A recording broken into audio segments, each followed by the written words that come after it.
Well, how do I seek him? What do you mean seeking? Again, it's a word that we hear. It's a word that sometimes we even know.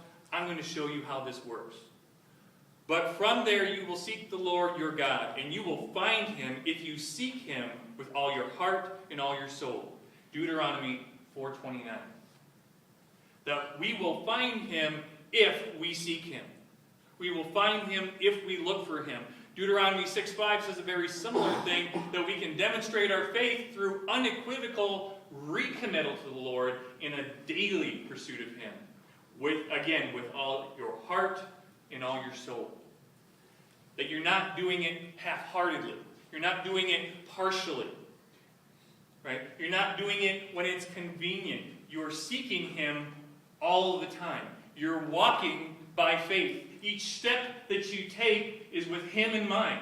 We're encouraged that our Father, like all good fathers, wants to give us what we need. In Matthew 7:7, Christ tells us, ask and it will be given to you. Seek and you will find it. Knock and it will be open to you. But only 7 verses later, in verse 14, he warns us how this is not a one-time easy deal. But narrow is the gate, and constricted is the road that leads to life, and there are few that will find it. Can I lead my life the way I want to lead my life? Can I go with what feels good? Can I just believe in God and that's enough? My answer would be no. If you can get there, if there's lots of ways to get there, if there's lots of different paths that I can take, would the road be narrow? No.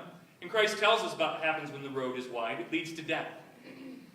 And if there's different interpretations and different ways I can understand it, and it works for you, but it doesn't work for me, does that sound constricted to you? No, it sounds unconstricted. Narrow is the gate, and constricted is the road that leads to life. All other things then must lead to death. And there are few that will find it. Does 92% of the population sound like a few? No. Sounds like most. Does it say that most will find it? It will say that few finds it. Why will few find it? Because they think there's lots of different ways to get there. What works for you, and this is what works for me. We'll just agree to disagree. No. There is one truth. There is one way. And we need to understand it. And we need to have faith in it. And we need to make those choices to try to go down that path the best way we can. And when we fall off that path, to pull ourselves back on it again. We are weak. We are fleshly. We make mistakes. We're emotional creatures.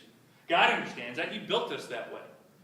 But then it's our job to pull ourselves back on that narrow path and get going right again. If we just stay out there and go, hey, it's pretty comfortable over here, we know where the wide road leads. We know where the unconstricted road leads. We know where the comfortable, safe, emerging road leads. And it's to death every time.